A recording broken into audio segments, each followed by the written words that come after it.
Today, America stands at the crossroad of mercy and judgment. To choose the right road, we need to understand the details of the biblical ideas that our founding fathers understood, such as our rights come from God and not from the government.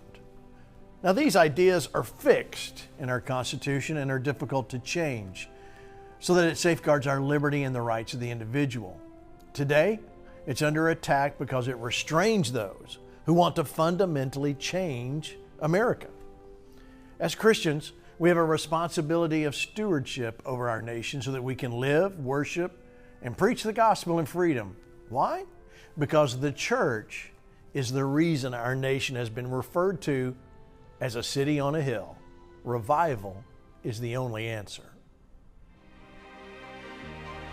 In every generation, there have been revivals, massive moves of the Spirit that changed the course of history. In every revival, there were believers like you who chose to answer the call, to become the one in their generation. Discover your call to be the one in your generation. Welcome to Revival Radio TV. I'm Gene Bailey. Glad you're here. Today, we're going to talk about American government. Greg, thanks for coming. Thank you. And being a part. All right, so ladies and gentlemen, get ready. Here we go. As we dive into the ideas of government, the complex world of how we run things, and we think about what actually makes a good government, one thing becomes clear, Greg, we must have a solid system that lets everyone have a say. Having a government where people can freely participate is crucial, and that means setting some rules, a way for everyone to have their say and make things happen. Now, for those of you at home, we both have copies of the Constitution, Declaration of Independence, and the Bill of Rights here. So when we think about great examples of governance in the scope of history, it's hard to overlook the Constitution. It's a shining example of how to do things right, standing strong still through all these kinds of challenges over the years. Governments have come and gone throughout history, each trying to find the right balance between power and freedom, but none have stuck around quite like the American Constitution. So, Greg, what are some of the things that make the Constitution such an esteemed document? Well, for one, it's the bedrock. It is the foundation that everything is built upon. It's the guiding force that shapes our collective efforts. But really and truly, before you could have the Constitution, you had to have this one, the Declaration of Independence, right alongside it. As you read through the Declaration, and we've done that before, we see a narrative that moves from broad ideas to specific complaints. And it mirrors the process of moral decision-making, starting with the big principles, moving toward a practical application.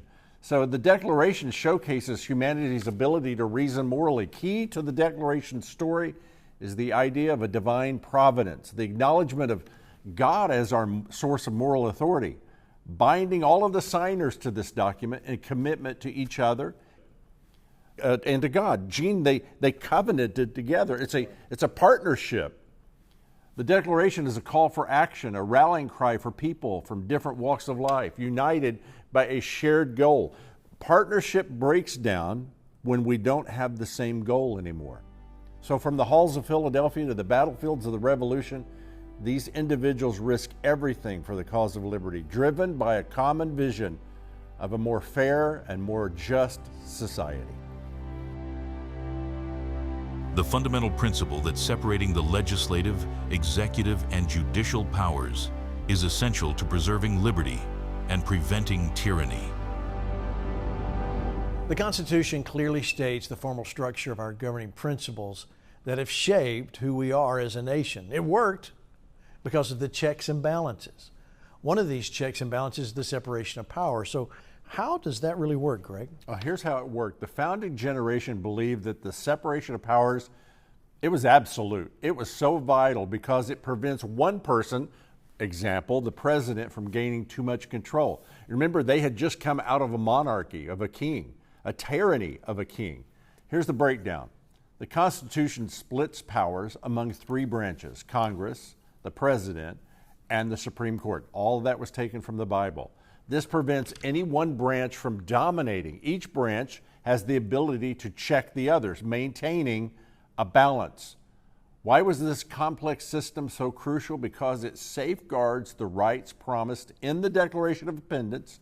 It stops a president from becoming a dictator. And where did they get the idea? Like I said a moment ago, 3 texts are key. The Spirit of Laws, John Adams' The Thoughts of Government, and John Madison's Federalist 51. A French philosopher residing in England was greatly influenced by English political system and separation of powers in ancient Rome, leading him to advocate for a similar system of government in its work, The Spirit of the Laws. He emphasized the need to separate powers to prevent tyranny. And he argued that power should be a check on power. Listen to that. With distinctive legislative, executive, and judicial branches. Now, Adams will echo this, warning against putting all power in just one body. He proposed a system of check and balances, including an independent judiciary. Madison then, in Federalist 51, outlined how the Constitution's structure prevents abuse of power.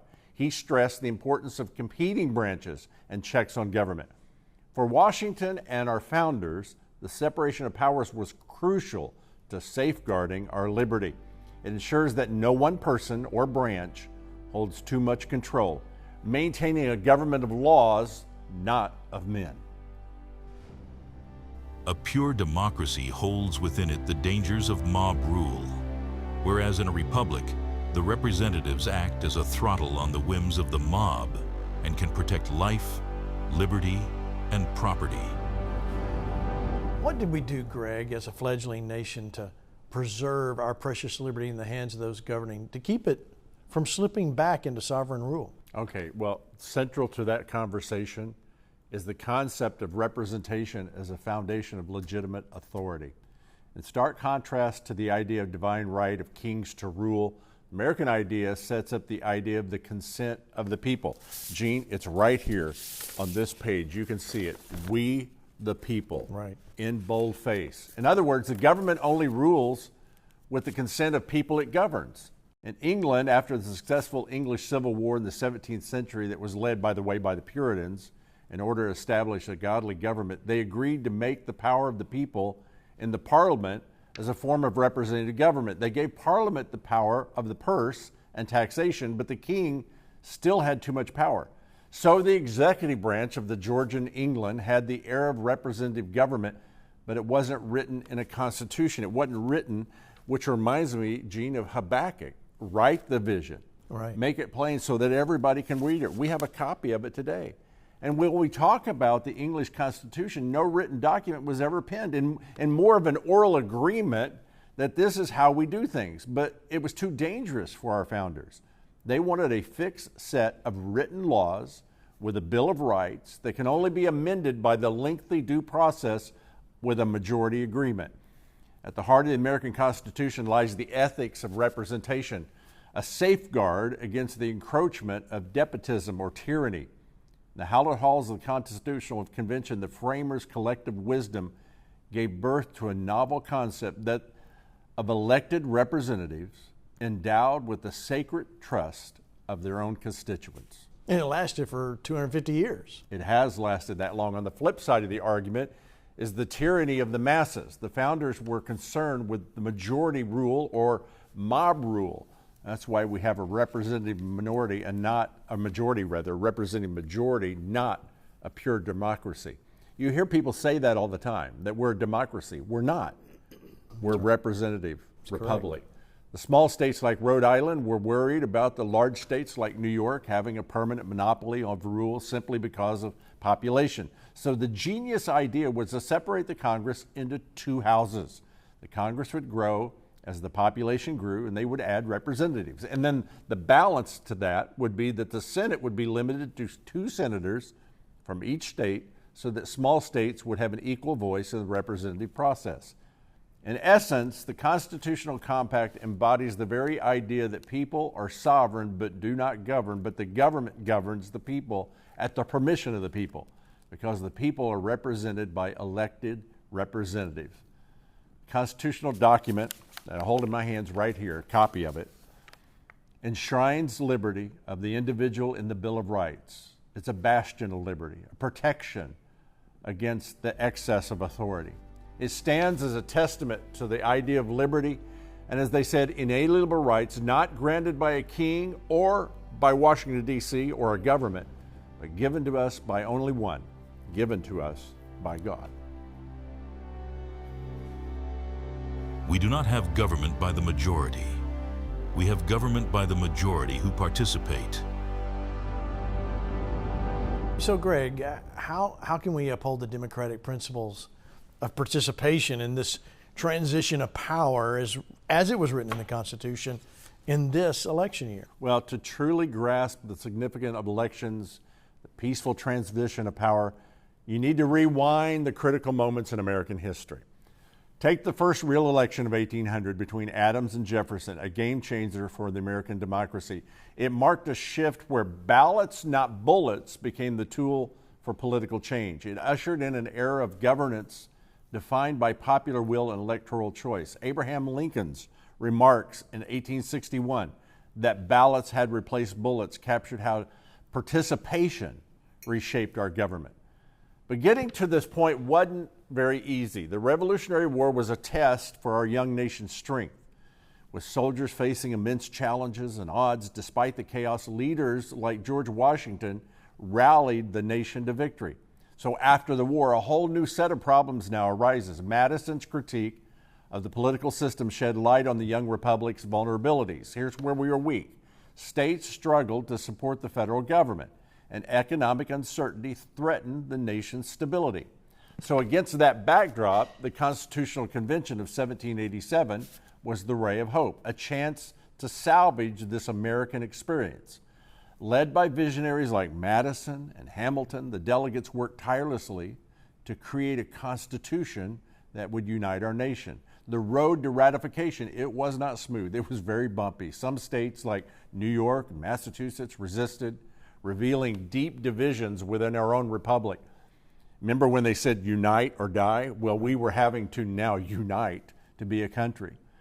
But through compromise and collective effort, delegates eventually ratified a groundbreaking document that shaped our future. Comparing the Declaration of Independence and the Constitution gives you insight into our nation building.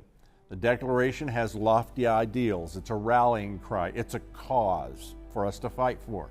It's a cause against tyranny. In contrast, the Constitution is a practical guide for governance. It's a blueprint to turn ideas now into reality. If men were angels, no government would be necessary. If angels were to govern men, no external nor internal controls on government would be necessary. But in a government which is to be administered by men over men, you must first enable the government to control itself. All right, so Greg, how does the Constitution promote limited government for our best interest? Okay, in thinking about the Constitution's significance, you have a profound question here. What is the true extent of its authority, and how far does it reach into the realm of governments?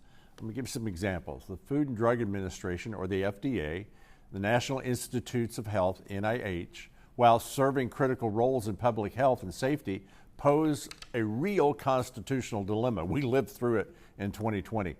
By a strict interpretation of the Constitution, these federal agencies appear unconstitutional. In Alexander Hamilton's perspective, he argued in favor of the agency, citing, quote, the General Welfare Clause. Ensuring public welfare is a noble pursuit, one that resonates with the core tenets of governance. However, if the Constitution intended to grant boundless authority for the pursuit of a general welfare, why list specific powers for the federal government? The complexities of modern society present compelling arguments for expansive government intervention. You cannot ignore the pressing need for food safety regulations, public health initiatives, and environmental protections. Yet, you also have to grapple with the tension between addressing society's needs and preserving constitutional integrity. And not creating a bureaucratic monster at the same time. And I think we've experienced, to be honest with you, a bureaucratic monster. The historical context of our nation's founding offers insight into the debate. Now, the framers, the people who signed the bottom of this document, of the Constitution, they envisioned a government constrained by powers that were delegated out, safeguarding individual liberties against encroachment. While the complexities of modern governance necessitated adaptation, you hear this all the time, that this is a living document, it has to grow, it has to breathe. We must remain vigilant in preserving the essence of constitutional order. Religion in America takes no direct part in the government of society, but it must be regarded as the first of their political institutions. But I'm certain that they hold it to be indispensable to the maintenance of Republican institutions. The Constitution is the foundation of our liberty, but the founders understood it would only work to maintain liberty if the population was virtuous. The founders discussed this, they used the word licentious a lot, based on the root of license. They wrote using this word because they were concerned that an unruly population would use their liberty as a license to go do bad. So they knew a virtuous population would use their liberty as a license to do good. So if a government is to survive, it needs to promote a virtuous citizen. Gene, I am struck by the biblical perspective that our founders had on human nature. That's what you just described. There's a prevailing notion that the framers understood the inherent selfishness of individuals and devised a system to mitigate its impact. This assertion is based on the fallen nature of man. It's a deeper aspect of the constitutional design. It's profound concern for fostering these virtuous citizens you talked about. At its core, the purpose of the United States government is to safeguard our rights and freedoms. Yet it also aspires to shape our character and nurture our moral fiber. Let me give you some examples. George Washington, echoing the sentiments penned by James Madison in his inaugural address, highlighted the intimate connection between civic virtue and individual happiness. For the founders who had emerged from this war against a superpower, virtue was not just a lofty ideal, it was a necessity. The visionary leaders revealed a profound truth. Is man basically good, and can he be trusted to do the right thing? Or does man have a fallen nature and need to be governed and judged by a fair set of laws while respecting our fundamental rights? And they also discuss civic duty, a free and equal society that has to have virtuous citizens who are willing to perform civic duty. Of course, this is the citizen's responsibility, not the government responsibility. That sounds a lot like Kennedy. Ask not what your country can do for you, but what you can do for your country, your civic duty. Here's a remarkable example of how groundbreaking that concept was. Now, legend has it that King George III grappled with the loss of the New World. He couldn't comprehend George Washington's decision to step down from power.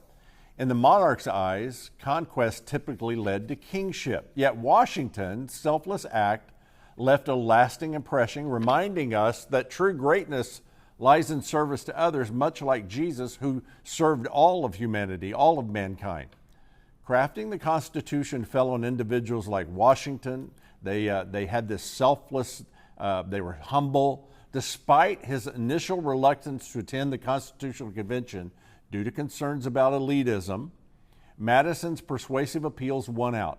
Washington's leadership was crucial in establishing an executive branch, a robust executive branch, a key element to this new government. Madison, in his thoughts on the Constitution, stressed the importance of ambition and counteracting ambition. Now, this clever mechanism embedded in our governmental framework prevents anyone or any person or any group from gaining unchecked power. By channeling human ambitions through rational discussions, the Constitution fosters a balanced mix of interests. The governmental structure, with its intricate system of checks and balances, mirrors the order of our own human soul. Just as reason tempers passion, the separation of powers prevents majority tyranny. It's a delicate balance, but it is a balance between self-interest and common good, designed to promote civic virtue and moral excellence. As I delve into the deep roots of American government, I'm reminded of a Frenchman named Alexis de Tocqueville. He's an astute observations that he made during the early years. In Democracy in America, he keenly noted, America is great because America is good. This profound statement captures the essence of our exceptionalism, what we call American exceptionalism. It's the belief that our nation's greatness stems from its moral character and its civic virtue. Now, his insights offer a compelling perspective on American society. He marveled at the spirit of self-reliance and community engagement that defined the American landscape, particularly striking in his portrayal of Americans as proactive problem solvers rather than waiting for government aid. Isn't that interesting? Because now it seems like when we describe America, it's almost always the opposite now, isn't it? It's true. In his eyes, the typical American isn't someone who sits back and waits for solutions from the government, but an active participant in shaping their destiny. This sense of empowerment fosters a culture of innovation and resilience, where individuals take charge of their own community and they collaborate with one another to overcome challenges. By embracing our role as active participants in this process, we uphold the values that have truly made America great. Yes, and the biblical insights into ethics offer a framework for understanding the virtues that are in our Constitution. Courage, moderation, justice form the bedrock of civic virtue, guiding individuals in their pursuit of the good life. The virtuous citizen, driven by a harmonious blend of reason and passion, upholds the ideals upon which our nation was founded. Governments are instituted among men, deriving their just powers from the consent of the governed, meaning the legitimacy and moral right of the government is only lawful to the extent consented to by society. Greg, we're taught in school about the idea of social contract, which is defined as the consent of the governed that influenced our founding documents. Now, consent.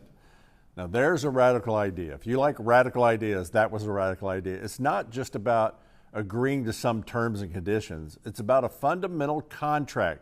Let's say it this way. Not just a contract, let's say a covenant. Let's say a partnership between those who govern and those who are governed. We, the people, allow those in power to oversee and provide security so that we can pursue our happiness. But let's break it down further. If we're equal, then you wouldn't have the authority to do something to me unless I say so. Right. That's the essence of consent. But did you know that the King of England had a different take on it? During the times leading up to the American Revolution, the King addressed the Declaration of Independence with a rounding assertion of his divine right to rule. He believed that he was born to be king, and we were born to be his subjects. He saw that it was his duty to take care of us, but in return, we're required to do what he says. However, when the Continental Army received word of the king's proclamation, they were so angry at this that their enlistment went up. And many were ready, to return home, but upon reading the king's words, they were galvanized into action. The idea that they were born with obligations imposed from above clashed with the principles of equality outlined in the Declaration of Independence. The sentiment gave rise to the symbol of the rattlesnake with the motto, "Don't tread on me," symbolizing the American belief in their inherent rights and equality. The notion of consent, rooted in equality, is ingrained in the American psyche. It's what drives us to believe that with hard work, you can achieve anything. That's the American dream. In the end, the revolutionary idea that consent forms the basis of legitimate government prevailed.